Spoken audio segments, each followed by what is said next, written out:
I always assumed that having a kid would just make everything much more complicated, just like all of life plus, all of this new stuff. And I read that and I realized just how true it was. Like all of the other things really didn't matter anymore, or just were such a lower priority. A lot of findings talking about how men taking paternity leave was super beneficial for gender equity, for bonding dads to their kids.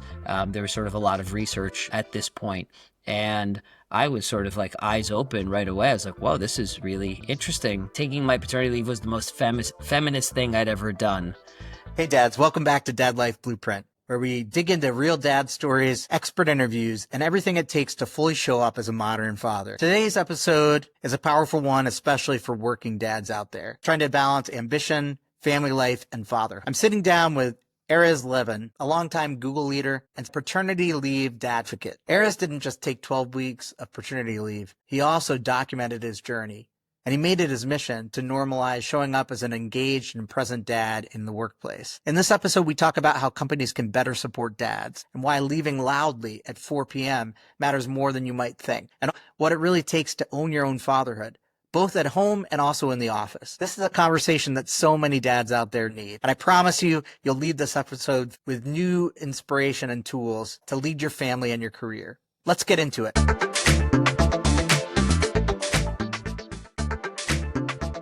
Hi, Erez. Thank you so much for being on the Dad Life Blueprint podcast today. How are you doing? Thanks, Blake. It's good to be here. I'm doing well. Good, good. So I thought we could just start with your story. What has become, what was becoming a dad like for you, and how did it reshape your priorities? Um, wow, that's a lot. I'll give the one anecdote that was when my daughter was born. My first. I got a lot of emails and stuff in response to the note I sent out. And there's one that hit me really hard, and it's sort of the one that I always pass on. It was wise words that were sent on from somebody who himself had sort of received these from somebody else. And what he said was, life just got a whole lot simpler. And I remember at the moment, and this was, a day after my daughter was born, and up until that day for months and probably for longer, I always assumed that having a kid would just make everything much more complicated, just like all of life plus, all of this new stuff. And I read that and I realized just how true it was. Like all of the other things really didn't matter anymore, or just were such a lower priority.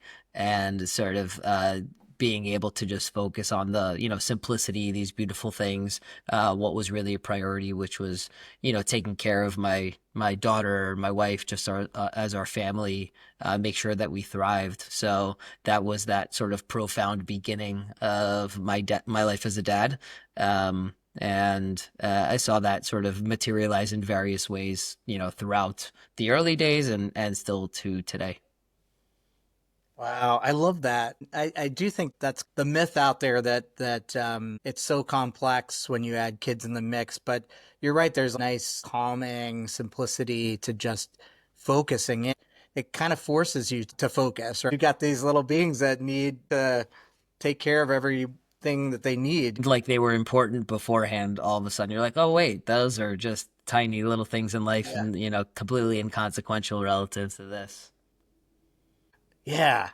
You call yourself a paternity leave dadvocate. What does that title mean, and how did that come about? Yeah, so actually it was even before my daughter was born. Maybe a year, maybe 2 years before, Right. just by chance I ran into an old colleague. I worked at Google. I was there for a very long time, and I ran into a friend who was he was taking his leave. He was taking sort of his full 12 weeks of paternity leave, which I wasn't Mhm. even. He might have been the first person I'd known, first dad I'd known that sort of took his full 12 weeks of leave. And afterwards, he wrote a blog post about it. And the title of the blog post was, taking my paternity leave was the most feminist thing I'd ever done. And I'd never sort of made that connection before, never heard that connection. And, it was a little bit like clickbaity, but I was really curious. So I clicked in and, I think he covered sort of at a high level. He obviously made it personal, but he covered at a high level what had been something that was maybe a little bit underground, a lot of research, a lot of findings talking about how men taking paternity leave was super beneficial for gender equity, for bonding dads to their kids. There was sort of a lot of research at this point, and I was sort of like eyes open right away. I was like, "Whoa, this is really interesting." And I found myself going down the rabbit hole, just like researching and learning and sort of going and understanding what all those connections were and the benefits were. And there was a lot of studies, especially outside of the US, sort of proving those various linkages, the benefits of paternity leave. And I immediately sort of came to the conclusion, well, I have to do this too, right? I have to take my leave when I have a kid. And the way that my friend had done it, he took his full 12 weeks after his wife had gone back to work, which was sort of part of the research showing that paternity leave is most beneficial is if the dad takes it sort of as solo time. Um, Mm-hmm. and so I said, I'm going to do that myself. And just over time, I realized, like, oh, I can go beyond. It's not just taking it. I then have to become a vocal champion for it. And then I decided to sort of take that mantle. I've done with other sort of missions that I've undertaken in my life to sort of then become a bit of an advocate or a dadvocate for them. And yeah, what I had realized is just like I wasn't planning to take my full paternity leave. I didn't think about it. Mm-hmm. I think most dads I knew took maybe a couple weeks at a time, broke it up, tried to be minimally disruptive at work, ultimately ended up taking their time and maybe working from home kind of thing. And so I probably wouldn't have thought much about it. And when I realized the benefits, I thought, oh, this is actually just an awareness problem. Like Google was very, had great benefits, was very generous, and also had this nice, like, work life balance motto and Mm-hmm. culture. And so it seemed like the main blocker for dads to take their full leave was just an awareness that this was good for them and that it was a norm and it was acceptable. And so I said, oh, that's what we have to do, just sort of change the awareness and change the norm. So more dads just think that that's the default step that they should do. And that sort of started my journey in various ways. I'm happy to get into it. But that's how I became the paternity leave advocate at Google. And as part of that process, was there already like something in place that just allowed that was Google already set up to be able to give you 12 weeks, or did you have to do some internal kind of work with the company to advocate for that? No, so the policy already existed, so that's why it was relatively light. Like I just realized this is easy. We already have the Yeah, 12-week yeah, policy. It was already very generous, and again, we had that culture or the aspirational culture, right? We talked about that culture, and so it wasn't. It would have been weird for uh like in other industries sometimes, like, you'd hear about a manager saying, like, don't take your paternity leave, like, what did you give right, birth, like sort of these really frankly pretty awful things. right. Google's not like that, right? It was sort of the tech vibes, really positive, really supportive. And so there were few blockers. I mean, probably some perceived ones about bias or judgment or things like that, but not really hard ones where you'd see like a clear impact on your career if you were to take your full leave.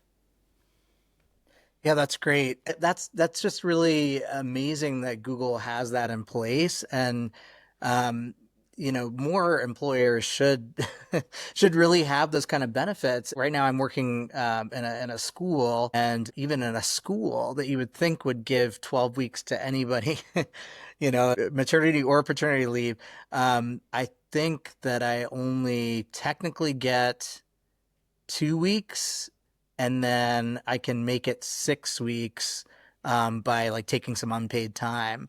But I don't think we have anything in place for 12 weeks. So for the dads out there that are thinking about this and maybe they're having their first kid or having another kid, what do you recommend in preparing, especially if they do a staggered thing where they're going to be solo primary parents? What kind of advice would you give to a dad that's looking into doing a 12-week or a 6-week paternity leave? Yeah, it actually took me a long time. I wrote a guide, sort of for how and why to take paternity leave, and it took me a really long time to even sort of feel comfortable putting it together because it is so subjective, right? There's so many different variables for how long a dad might have, how long the mom might have, right? Especially in a a heterosexual family, but how long the dad has, how long the mom has, what she does, is anyone working from home, are there grandparents nearby? Like there's so many variables that it's hard to generalize too much, but I do think that there are some ideals, right? And the ideals are and I have it outlined, so if anyone wants to see, it's on my LinkedIn, if they want to go and take a look.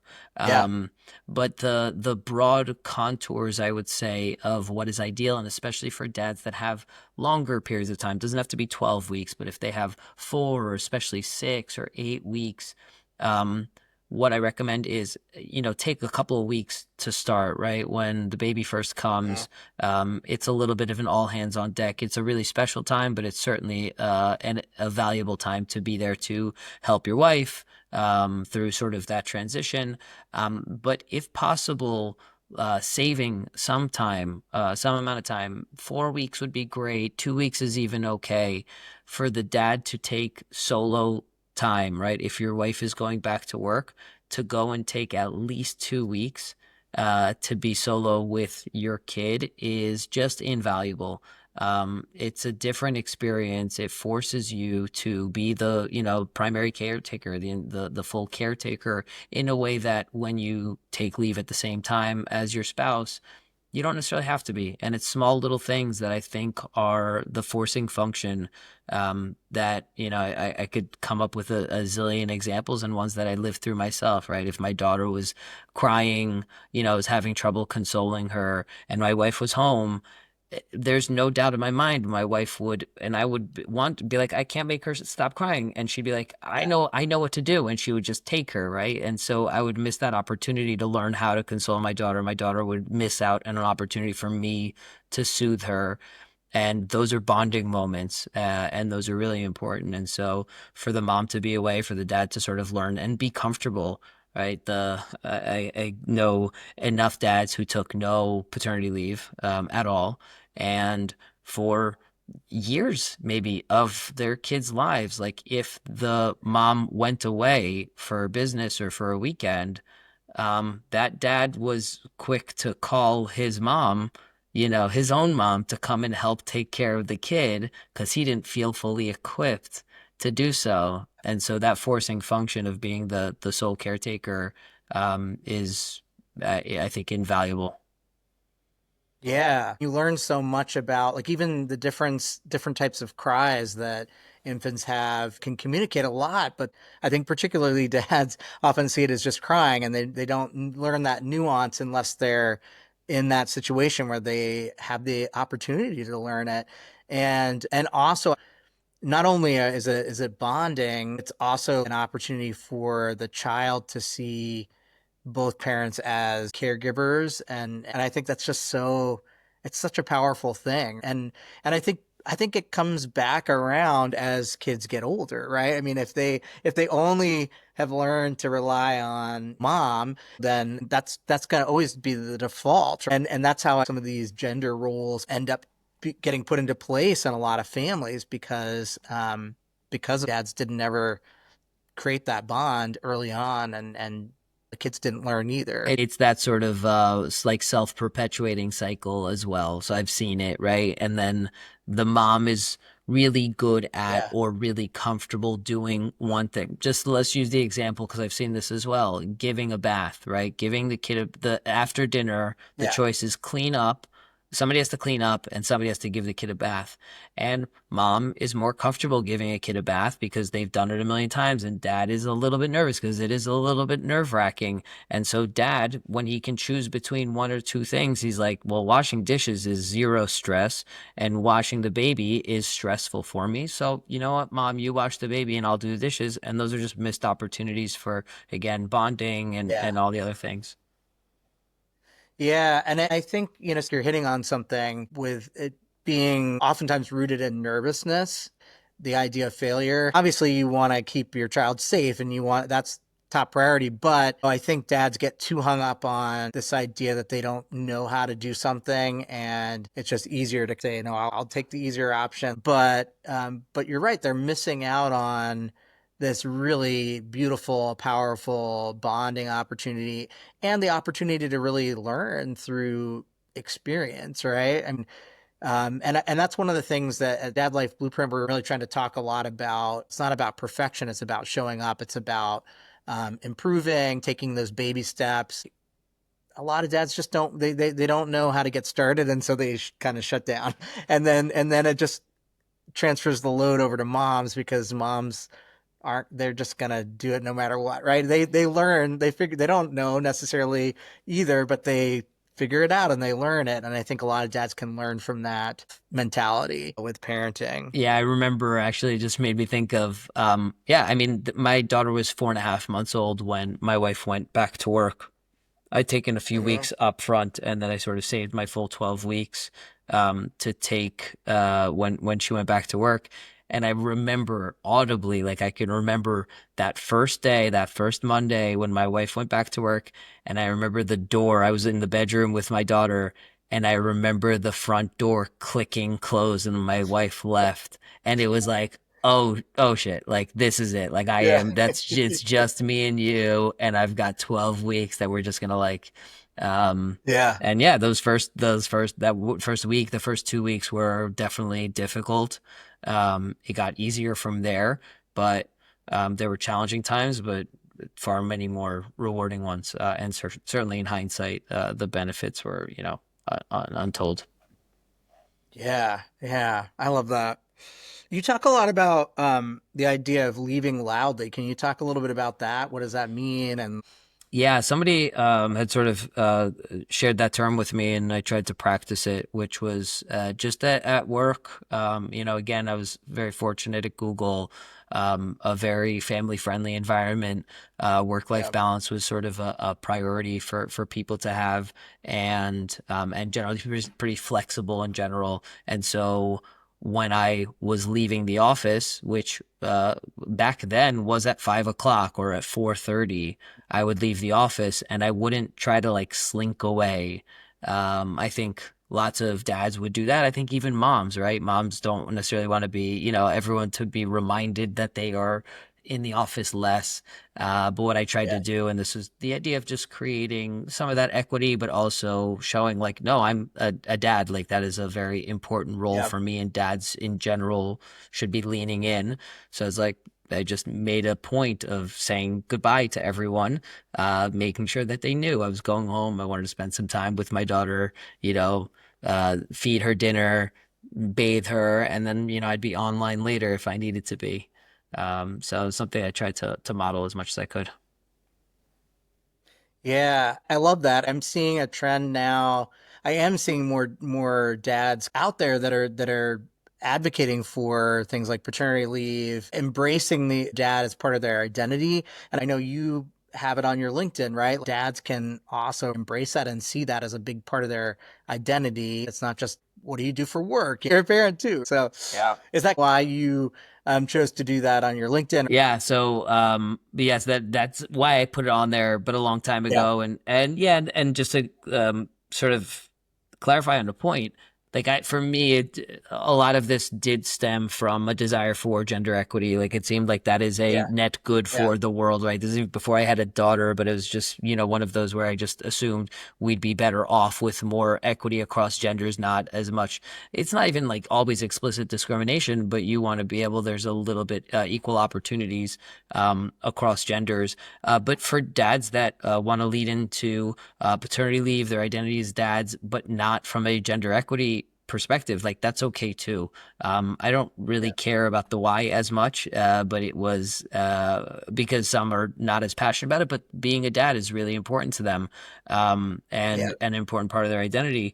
What's interesting, and unfortunately, LinkedIn search functionality is not very good. So if anyone listening works at LinkedIn and wants to help, for the last about 2 years, I've been tracking monthly doing searches on LinkedIn for dad and father and keeping count of how many profiles show up that show, that somebody that has dad or father in their profile.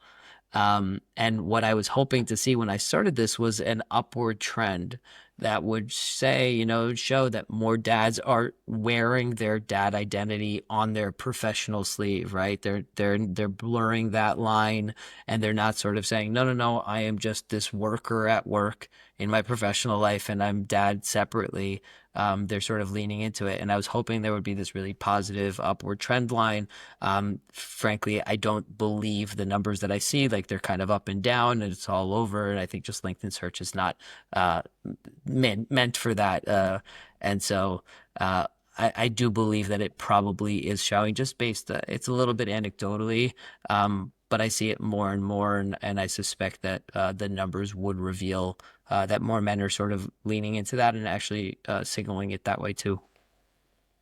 That's really fascinating. What kind of numbers were you seeing when you would search it? Like, it went up and down. I think generally there's like going up, but I don't know how the search works. So it's like the number's like Right. 500,000 profiles. Is that people within 3 degrees of me, or is that all? Like, I don't know how the search works. Right. I just don't trust it. I was hoping that it would still be an apples to apples. Um, Yeah. but I think their search functionality is missing some things anyway. So this is probably not a statistical, Analysis. yeah, Yeah. exactly. Yeah. That is interesting. I would be really curious to know. So yeah, if anybody if anybody is out there listening from LinkedIn, get in touch, because I think that would be a really interesting thing to look into. What you were saying about gender equity, since I've been doing this podcast, I see these steps that so many dads are out there taking to just be engaged and involved. I want to see that. But then I think there's so much more we can do as dads, and continue to take the lead on some of these things that end up becoming the labor of moms. Yeah, yeah, there's definitely a lot of things. It's sometimes those things are difficult for a variety of Yeah. reasons, especially if they require other parents involved, right? Something like to organize with the Yeah. school. Some places a little bit more, I wouldn't say progressive. It's just there's you can Yeah. see, right, that more dads are trying to get involved, and it's a little bit more egalitarian, even if moms are dominant, right, in the Yeah. various scenes.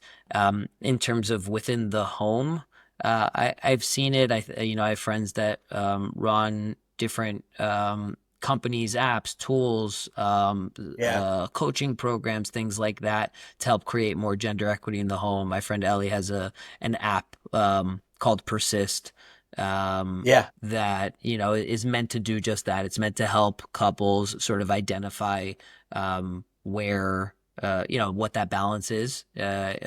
All things, right? Not just related to parenting, but just like maintaining a house and a life and a family, and then outsourcing where they can. But yeah, there's a lot of different things that dads can do to lean in. I've been particularly interested. Like, I like to change norms. And so Yeah. some of that stuff is like a little bit more community based. Um, where, how can we get dads to get together and do something like, sort of like, Yeah. that's a dads and kids event. Actually, this isn't related to school, but I organized last summer a dads and kids camping weekend. Um, I love it. up here in the Northeast. And so that was great. And it was, people asked, like, why not moms? And it was sort of intentional. Like, we want to lean in and be the symbol and set the norms, and have the dads feel proud about sort of doing this thing on their own, have the kids see their dads as sort of this, the one that's taking on this initiative to organize this thing, to, set the chart for them in different ways, to own that sort of like spirit of adventure and whatever that is. And so that was great, and hoping to continue sort of repeating that and growing that. By the way, I love Persist. I've spoken to Ellie, and she's going to be a guest on the show Great. coming up. So I'm really excited to have that conversation with her, and get involved with some of the stuff that they're doing. But yeah, I agree. I think that's I think that's kind of what I was getting at is I think dads are just like starting to realize, we need friends, we need connection. I think moms just tend to naturally, women tend to naturally have more friendships. And not only that, but then also the like American society, at least, still overly emphasizes relying on moms and communicating with moms about things related to children. I think if we can continue, like you said, to push against that, and I love that idea of like a camping trip with it's only dads and kids. Like you said, it pushes that boundary on those norms and helps people see themselves in that role. And frankly, I think, dads have in many ways a unique role, which I think I also try to, emphasize as much as I can, right? Demonstrate and emphasize. There's a lot of research here, and, without, there's some stereotypes. So of course it's all not 100% true, but there's research, and there's a great book called The Boy Crisis by Warren Farrell that I really loved, and he talked about just dads having, and I don't remember exactly how he describes it, but there's sort of like a silliness, jokiness that exists with dads that is usually unique from the way that moms interact with or even joke with their kids. And it was sort of, I think how he described it is like whenever a dad is talking to his kids, it's like there's always a wink. Like you're always like teasing them like a little bit. And like I see it certainly with, me and my family, and I know many others around me that it sort of has that same dynamic. And it's one of those where it's like, I love that my kids get sort of like two different senses of humor. They get two different energy Yeah. levels between me and my wife. And I think that sort of rounds them out. And they learn different humor, and they learn different or things to be serious about, or whatever that is. And so I like to sort of make sure that dads know that they're not just like a support for moms, right? They're not just like an extra set of hands. They bring something unique to the table. And actually, in the Boy Crisis, there was a lot of discussion about sort of children from divorced families and the benefits of dads sort of being very close to their kids still in terms of splitting their time and being proximate to them, so the kids don't necessarily have like almost too much of just their mom and not enough of their dad, because having their dad's sort of energy, whatever, all those things is really, really valuable for them. Um, but going back, one of the other things that I did to try and bring this out, this was a little bit more of a recurring.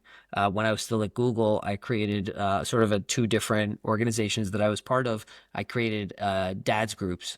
Um, and Yeah. so it was, mostly already dads, like existing dads. Some were expectant.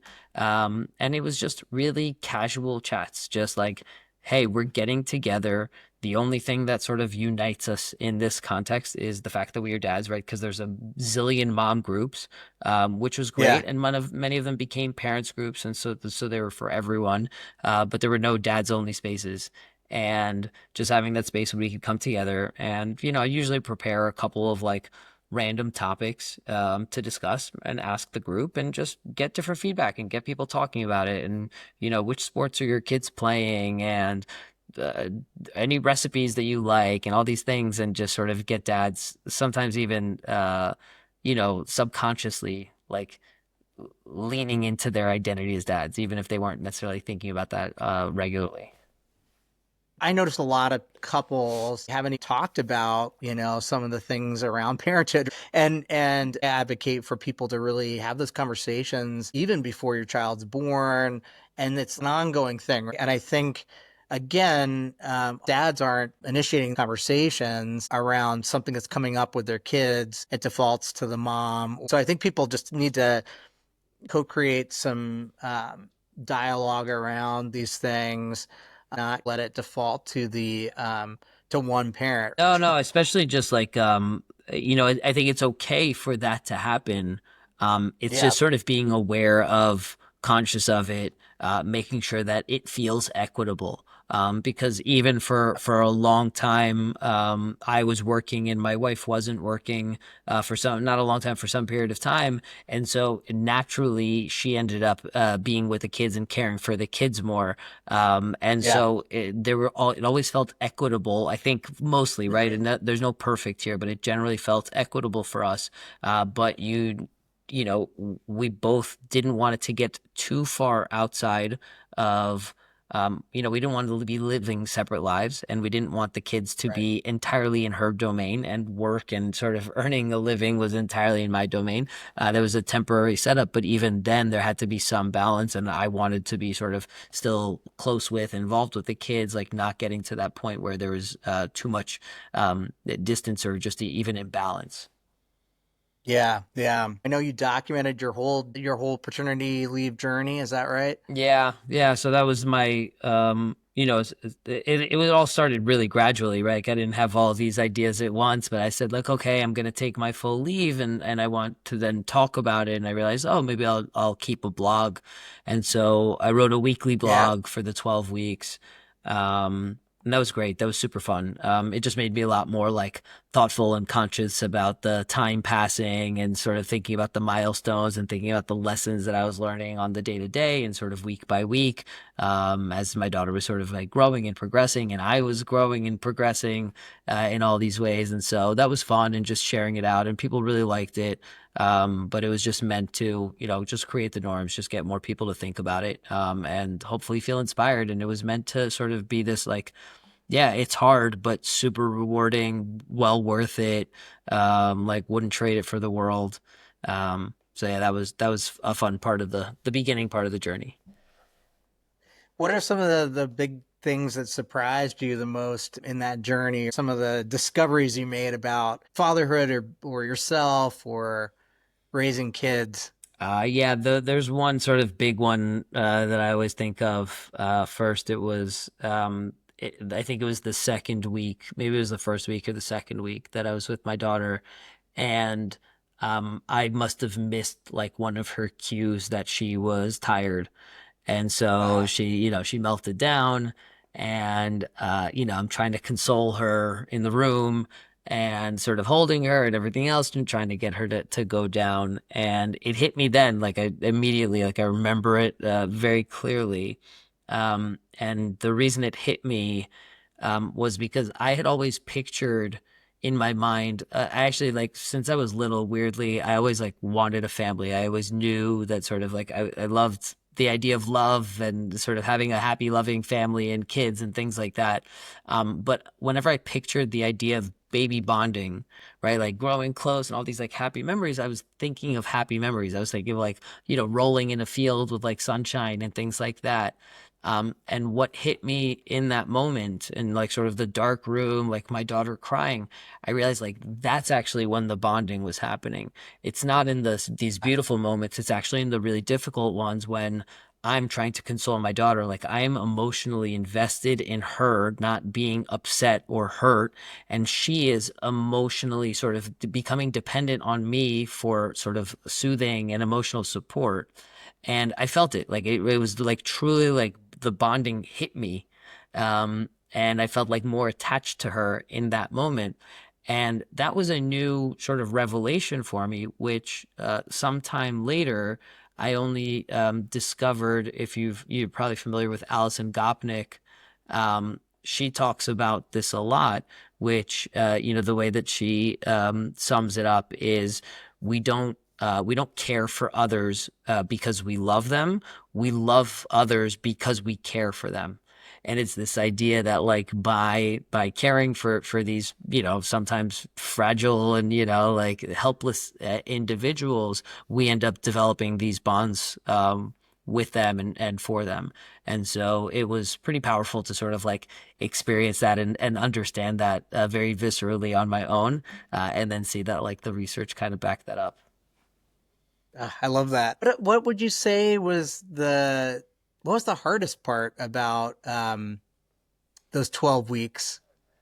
Everyone says the days are long and the weeks are short, or whatever that is. Yes. Yeah, Yeah. the days were long. It Yeah. was, um, especially those first 2 weeks, I probably didn't do a good enough job at sort of like planning my days to be like out and about. And so we like didn't do a lot. And then the days felt really long. And I remember like, it was like 4 or 5 o'clock, like, and I'm just looking at the clock and I'm just dead tired and, can't wait and we're like wondering when my wife's going to get home. Um, so that was probably the hardest parts is just sort of the length of the days, and especially when I wasn't planning them well and sort of filling them up. Um, but we learned quickly. We learned how to adapt. We learned how to make the most of it. Fortunately, I had 12 weeks to sort of figure out how to do it better. I started joining moms groups basically after the second week. I said like, oh, I can't do this by myself. Like I need to go and like interact, talk to some adults, like, commiserate with others. And so that helped, make the days feel shorter. Yeah, which is another reason why, we need to have more dads groups out there too. I mean, I'm sure you found a lot of community in the moms groups too, but I do think that's why there's so many moms groups because moms know they're going to need a community of support. Honestly, like fortunately I didn't really have any shame. Like I was really proud about like what I was doing, but it was sometimes awkward going into some of those mom spaces. Fortunately, I'd say most of them really, welcomed me and embraced me. And, it's like even if I was the token dad, it was fun.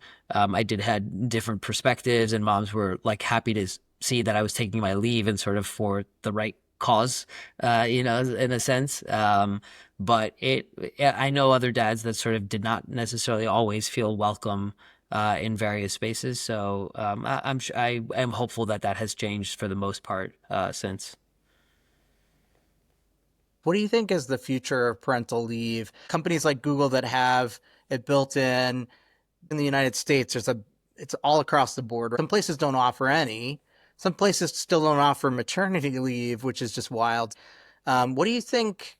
What do you think the future of that is, and how do we kind of accelerate this idea of getting more companies and more businesses to see this as a priority? Yeah. My theory of change within Google generally was, um, a couple of things. One is by getting Google to get more dads to take their leave, by sort of making paternity leave really like just like high utilization. It would Mm-hmm. improve gender equity in the company, improve job satisfaction, retention, like all of these things. It would make it a more attractive place to work, and Google would be able to attract and retain more talent, and that would create competition with other big tech companies who also were offering fairly generous paternity and maternity leaves, but would need to step it up, right? My Yeah. story to Google was, and I didn't have data to back this up at the time, but my theory was even though other companies were offering longer paternity leave than us, um, my assumption was that more Googlers were taking their leave than at these other companies. And so what I was basically saying is like our culture beats their policy. And if we could actually Right. show that, then that would be something we could compete off of, right? As opposed to, just telling them that their policy is just on paper versus we have a culture that we're actually living it. And so my idea was to sort of create a little bit of an arms race within the tech ecosystem that claimed to care and support all of these things. Um, and then in that process, hopefully, as we saw with Google, various Google policies and other big tech policies, some of those trickle outside of big tech, right? It generally starts with places that have really generous policies because they have ample resources to be able to offer them. But in the process, they might also prove that those things are not just benefits. They actually, benefits to the employees. They actually come back and benefit the employer as well. Again, with sort of retention and loyalty and all of these kinds of things. And so that was the idea is there's probably other industries that would potentially benefit and sort of look to the success stories from Google and others and copy those. And I think we've seen that a little bit, maybe not all just like copied from Google, but there are other industries, as I learned, actually law sort of legal and consultants, a lot of their work is project based. And so it's fairly easy if a dad is having a kid that they just don't put them on a project, and they can take that time off. And it's too disruptive for the business. And so there are sort of a number of organizations like that in those fields that I think have done pretty well. I also know that there's some fields that it's going to take a very long time to change. You're talking Yeah. about, in finance and in real estate, things, those sectors where heavy commission based and the culture is very male heavy and it's hard to change. And so I don't expect them to be the first movers, but there's probably a lot of other industries that are in between that would start to feel either the pressure to do so because they're not attracting enough talent, or they'll see actually the upside. They'll see that, they're losing too many employees after they give birth, because they haven't offered them enough time off. And so they leave. And so I think there's a balance that they would need to, figure out. I think one of the things that was just so beautiful about work from home, and now there's a swing back towards return to office. And I think the pushback that these companies are getting from employees, it's wrapped up in I was able to be home with my children. I was able to be home with my pets. I was able to do some of the domestic labor, and I feel like companies are pushing against that a little bit. It's an interesting thing that's playing out. I wonder what your perspective is on that. Um, Honestly, a little bit mixed. I understand the desire to have employees in the office. Hmm. Google was not a remote company before COVID. Okay. And even afterwards, they said like we're an in-office culture, company, and I Right. agreed with it. I really liked being in the office. So when we went to this sort of hybrid model, 3 days a week, I was very happy. I thought that was the right thing to do. I preferred to be in the Hmm. office.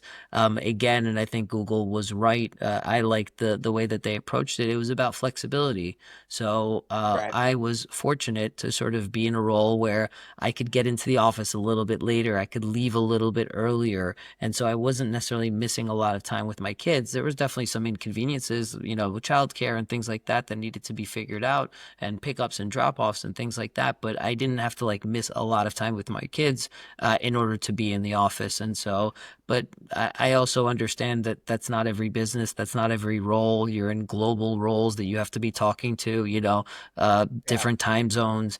And so I support sort of companies needing to do what's right for them. I generally don't like the sort of, 5 days in a week, sort of going back to full time in the office. There are probably times and places where that makes sense, but it seems like a big company making that dictate from the top is rarely, in my opinion, the right thing to do. But I also don't judge because if I don't work at those Right. businesses, I don't know, right? They have to figure out what makes sense, not for each employee, right? It's not just about we don't Yeah. trust you, employee.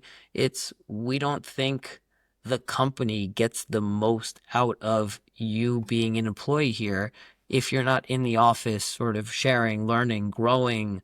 And so, yeah, I have mixed feelings about this, but I do think that most of these companies, if they want to have parents there, they should offer the flexibility so those, especially with younger kids, can still be part of that company and culture, without necessarily sort of having to choose between their family and their work.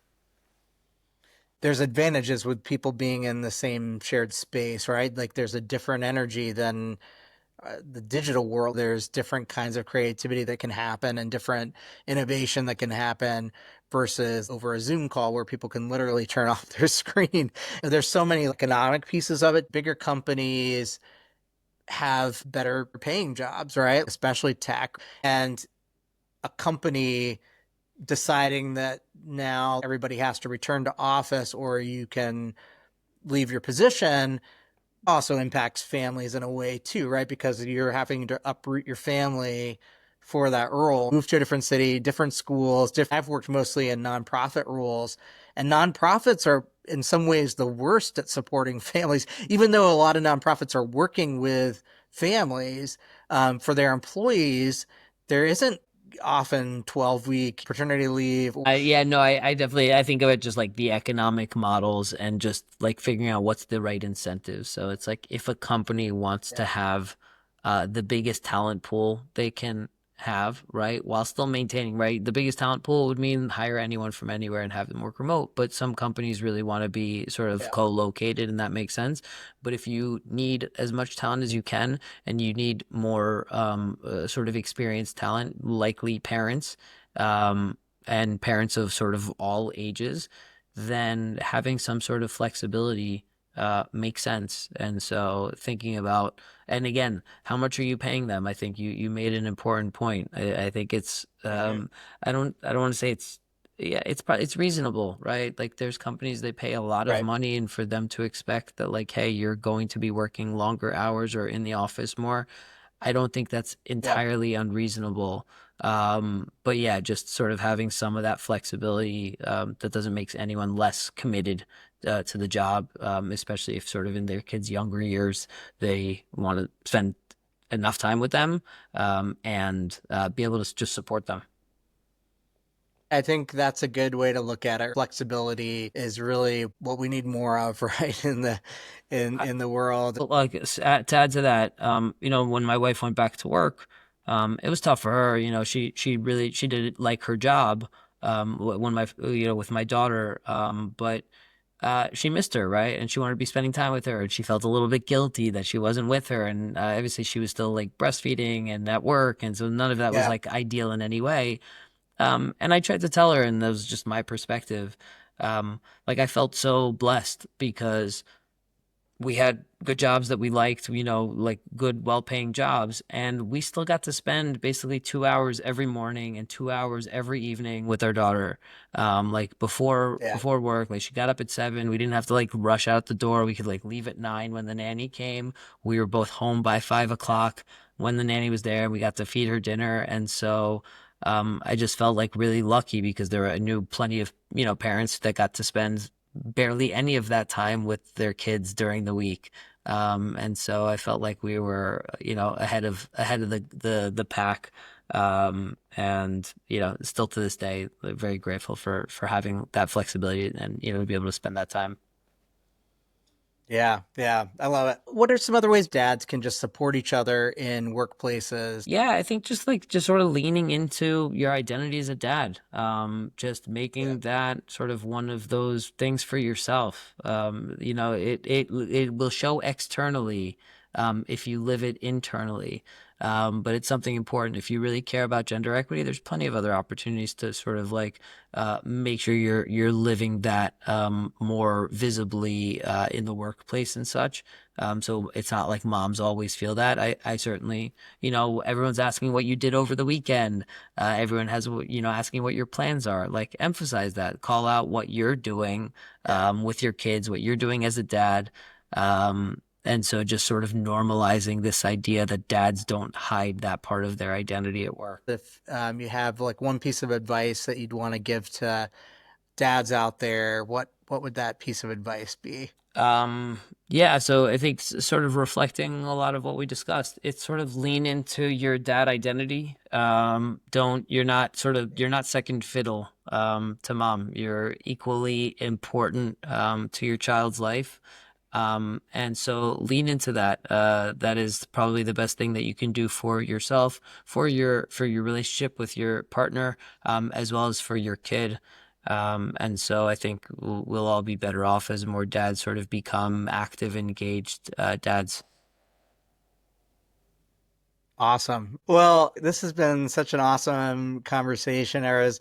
I really appreciate you being on the podcast, but also just really appreciate everything that you've been doing to advocate for fatherhood, for dads out there, for paternity leave. It's just such an important thing, and we need more of us out there having these conversations and doing this work. The world's going to be a better place if we do this work. So I just really appreciate it. Thank you, and thank you for everything that you're doing. I think it's really amazing work, and creating the blueprint and showing dads sort of that North Yeah. Star. I really appreciate you bringing many along on this journey too.